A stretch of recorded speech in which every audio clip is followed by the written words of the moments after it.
नमस्कार, भक्ति बोध न्यूज़ चैनल में आपका स्वागत है। आज के इस वीडियो में हम आपको गोरखनाथ और हनुमान जी की तिरिया राज में हुई उस भेंट की सच्ची कथा के बारे में बताने वाले हैं, जो आपको पूरे YouTube पर कहीं नहीं मिलेगी। एक समय हनुमान जी का निवास सेतुबंद रामेश्वर में था। वह सुबह के समय अपने प्रभु श्री राम जी की सेवा में लगे हुए थे। वो तिरिया राज्य में उनके आगमन का समय अर्धरात्रि बीतने के पश्चात का था, जब तक गोरखनाथ के मंत्रों की व्यवस्था हो चुकी थी। जब हनुमान जी तिरिया राज्य की सीमा में आए और जो ही अपना कदम सीमा के भीतर रखना चाहा, तभी उनके हृदय पर वज्रास्त्र का आघात लगा, जिसकी वजह से वह मूर्छित होकर भूमि पर गिर पड़े।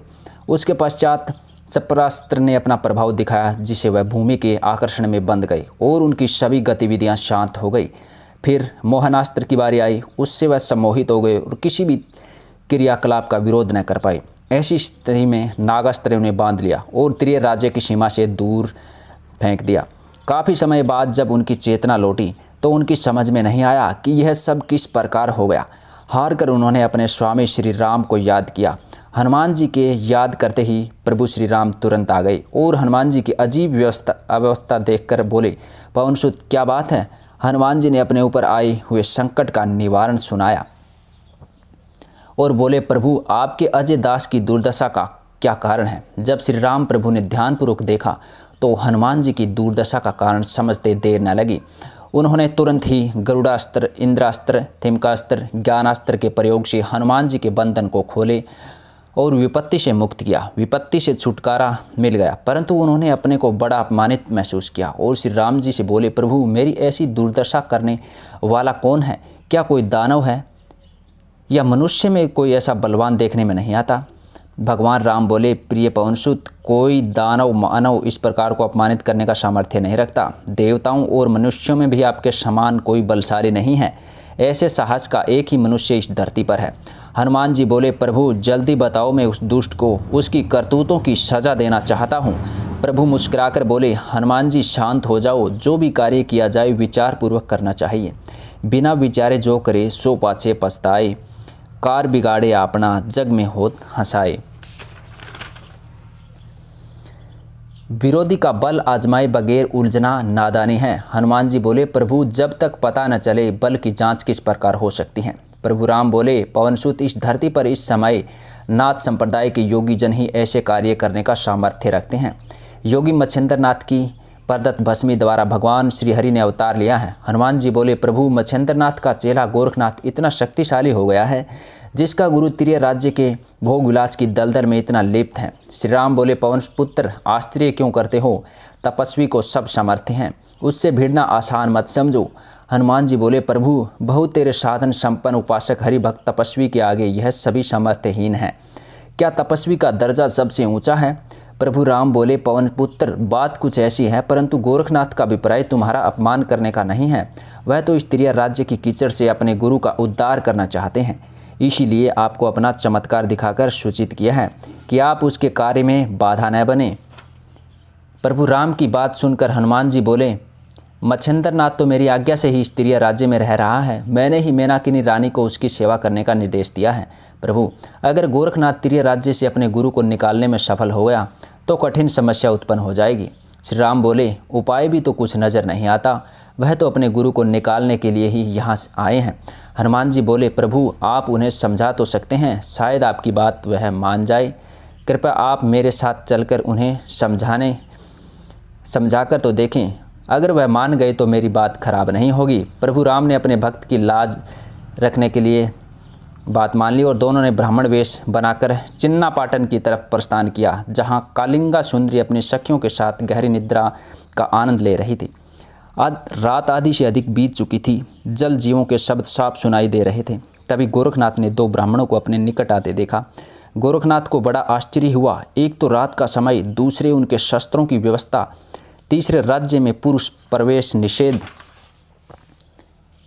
यह कौन है जो किसी ने उन्हें सीमा से घुसने से नहीं रोका? गोरखनाथ अभी ये विचार कर ही रहे थे कि तब तक दोनों ब्राह्मण उनके सामने आ पहुँचे। गोरखनाथ ने उठकर उन दोनों का अभिवादन किया और उन्हें अपने पास बिठाकर पूछा, ब्राह्मण देवता आप दोनों कौन हैं और कहाँ से पधारे हैं? आप लोग आधी रात के बाद मेरे पास किस उद्देश्य से आए हैं? मुझे बताने का कृपा करें। ब्राह्मण वेशधारी श्री राम बोले, हम दोनों एक विशेष उद्देश्य से आपके पास आए हैं। यदि आप हमारा उद्देश्य पूरा करने का वचन दें तो सभी वृतांत आपको बताया जाए।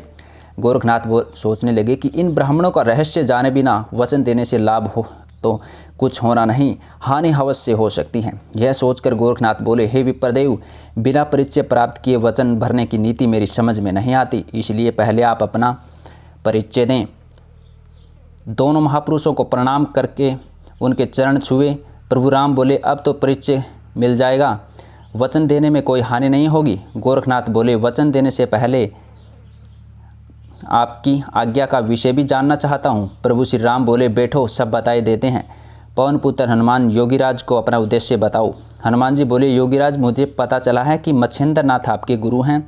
आप उन्हें त्रिय राज्य से निकाल कर ले जाना चाहते हैं, परंतु मच्छिंद्रनाथ मेरी ही आज्ञा से यहाँ आए हैं, इसीलिए उन्हें यहाँ रहने दो। गोरखनाथ बोले, पवनसुत, आपकी आज्ञा न मानने का अपार दुख है, पर जरा आप भी विचार करें कि अपने गुरुदेव को इस नरक कुंड से निकालना मेरा कर्तव्य नहीं है। क्या उन्हें इस नरक कुंड में गोते खाने के लिए छोड़ देना चाहिए? यहाँ रहने से क्या उनकी योग साधना में विघ्न नहीं पड़ रहा? क्या उनके यहाँ रहने से नाथ पंथ की नाक नहीं कटी? आपको तो इस शुभ कार्य में मेरी मदद करनी चाहिए। गोरखनाथ की बातों को सुनकर हनुमान जी सोच में पड़ गए और बोले, योगीराज, जब वह मेरी मर्जी से यहाँ रह रहे हैं तो मैं आपकी मदद कैसे कर सकता हूँ? गोरखनाथ बोले, अगर आप सहायता नहीं भी करेंगे तो मैं भी अपने गुरु को यहाँ नहीं रहने दूंगा। मेरा कर्तव्य निवेदन करना था, सो कर चुका। हनुमान जी कुछ रुष्ट होकर बोले, योगीराज, तुम मेरे रहते उन्हें यहाँ से नहीं ले जा सकते। गोरखनाथ ने भी उसी प्रकार उत्तर दिया, कपिराज, संसार की कोई भी शक्ति मेरे शुभ कार्य में बाधा नहीं डाल सकती। इतना सुनकर हनुमान जी गरज कर बोले, तब तो आपको मुझसे युद्ध करना पड़ेगा। इस पर गोरखनाथ बोले कि अगर सीधी तरह बात न बनी और युद्ध के लिए विवश होना पड़ा तो यह भी करूँगा। हनुमान जी ने क्रोधित होकर गदा उठाई तो प्रभु राम ने आगे बढ़कर उन्हें समझाया कि हनुमान जी, हर कार्य गुस्से से हल नहीं होता। अपना काम कराने के लिए नीति की आवश्यकता होती है। पहले आप यह बताएं कि क्या आपने रानी मेनकानी को जीवन भर पुरुष सुख भोगने का वरदान दिया है? हनुमान जी शांति से बोले, ऐसा तो नहीं है प्रभु। श्री राम बोले, तब क्या आपने मच्छिंद्रनाथ से जीवन भर सुख भोगने का वचन लिया है? हनुमान जी ने उत्तर दिया, कतई नहीं प्रभु। प्रभु श्री राम बोले, तब तो आपका क्रोध करना व्यर्थ है। मच्छिंद्रनाथ काफ़ी समय से आपकी आज्ञा का पालन कर रहे हैं, अब आप उन्हें उन्हीं की इच्छा पर छोड़ दो। वह अपने शिष्य के साथ जाएं या नहीं जाएं। अगर गोरखनाथ अपने कार्य में सफल होकर मच्छिंद्रनाथ को त्रिय राज्य से निकाल कर ले जाते हैं तब भी आपके दिए वचनों को कोई हानि नहीं होगी। आपको ये वीडियो अच्छा लगे तो इसे लाइक, शेयर और कमेंट करें। ऐसे ही रोचक कथा के लिए इस चैनल को सब्सक्राइब कर बेल आइकन ज़रूर दबाएं। अगर आगे इसकी पूरी कथा को जानना चाहते हैं तो हमें कमेंट कर ज़रूर बताएं। धन्यवाद।